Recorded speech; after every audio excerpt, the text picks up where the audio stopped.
بسم اللہ الرحمن الرحیم۔ معزز ناظرین، آج انشاءاللہ حکایت نمبر 3 ہم سننے کی سعادت حاصل کریں گے۔ اس کا عنوان ہے ایک عقل مند بڑھیا۔ ایک عالم صاحب کہیں جا رہے تھے تو راستے میں انہوں نے دیکھا ایک بڑھیا چرخہ کاٹ رہی ہے۔ جی، چرخے کے متعلق یہ ہے کہ چرخہ ایک دھاگا بنانے کی پرانی مشین ہوتی تھی۔ تو لکڑی کی یہ مشین ہوتی تھی اور اس سے دھاگا بنایا جاتا تھا، اور اس مشین کے ساتھ ایک ہینڈل ہوتا تھا جس کو گھمانے سے دھاگا بنتا تھا، اور پھر اسی دھاگے سے پھر کپڑے بنتے تھے۔ تو چرخہ کاٹ رہی ہے، تو عالم صاحب نے اس بڑھیا سے فرمایا کہ اماں جی، آپ ساری عمر چرخہ ہی آپ نے کاتا ہے یا کوئی اللہ تعالیٰ کی پہچان بھی کی ہے؟ تو اس بڑھیا نے جواب دیا کہ بیٹا، میں نے چرخہ کاتا ہے اور اسی چرخے میں نے سب کچھ دیکھا ہے۔ تو عالم صاحب نے فرمایا بڑی بھی اماں جی، یہ تو بتائیں کہ خدا موجود ہے یا نہیں؟ تو اماں جی نے کہا کہ بیٹا، خدا موجود ہے، ہر گھڑی دن رات رب موجود ہے۔ تو عالم صاحب نے پوچھا کہ اس کی کوئی دلیل؟ تو اماں جی نے کہا کہ اس کی دلیل میرا چرخہ ہے۔ کہا وہ کیسے؟ کہا بیٹا، میں چرخہ کو جو چلاتی ہوں تو یہ چلتا ہے، میں اگر چھوڑ دیتی ہوں تو یہ رک جاتا ہے۔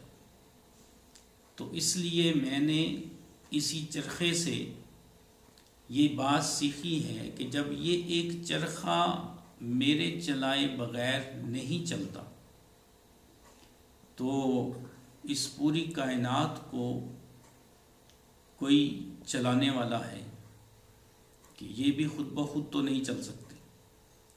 تو جب ایک چرخہ خود بخود نہیں چل سکتا تو یہ پوری کائنات کیسے چل سکتی؟ یہ دن رات کا آنا، اتنی مخلوقات کا پیدا ہونا، یہ نظام کائنات، کوئی تو ہے جو نظام ہستی چلا رہا ہے، وہی خدا ہے۔ تو پھر میں دیکھتی ہوں کہ چرخہ اگر میں چھوڑ دوں تو رک جاتا ہے، چلاؤں تو چلتا ہے۔ تو یہ کائنات کا نظام مسلسل چل رہا ہے، موسم اپنے وقت پہ آتے ہیں، دن رات اپنے وقت پہ جاتے آتے ہیں، یہ ساری کائنات بہترین چل رہی ہے۔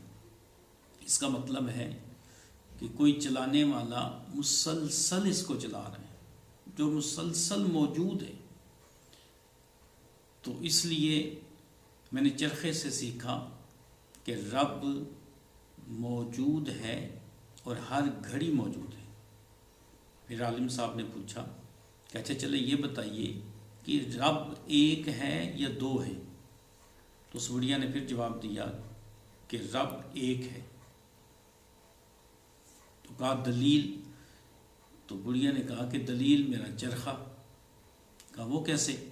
کہا کہ میں دیکھتی ہوں کہ یہ چرخہ اگر میں اکیلی چلاؤں تو ایک اپنی روٹین کے حساب سے چلاتی ہوں، جس طرح میں چاہتی ہوں اسی طرح یہ چلتا ہے۔ اور اگر میرے ساتھ کوئی اور لگ جائے تو ہم دو مل کر جب اس چرخے کو چلائیں گی تو کبھی یہ تیز ہوگا، کبھی آہستہ ہوگا، کبھی میں دائیں طرف چلانے کی کوشش کروں گی، وہ بائیں جانب زور لگائے گی۔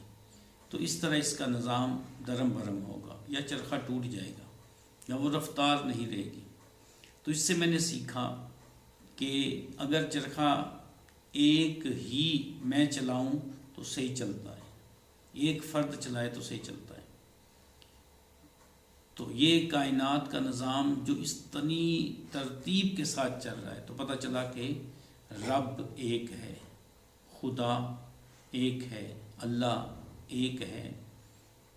یہی وجہ ہے کہ یہ نظام ایک ترتیب کے ساتھ بہت ہی اچھے طریقے سے چل رہا ہے، اس میں کبھی کمی بیشی نہیں ہو رہی، اس میں کبھی بدلاؤ نہیں آ رہا، اپنے حساب سے یہ چل رہا ہے۔ تو اس سے میں نے سیکھا کہ رب ہے، ہر وقت ہے، موجود ہے، اور رب ایک ہے۔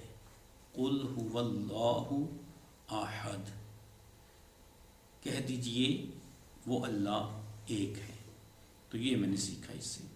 تو اس حکایت سے ہمیں پتہ چلا کہ اللہ ہے، موجود ہے، ہر گھڑی ہے، اور وہ ایک ہے۔ اللہ ہمیں سمجھ کی توفیق عطا فرمائے۔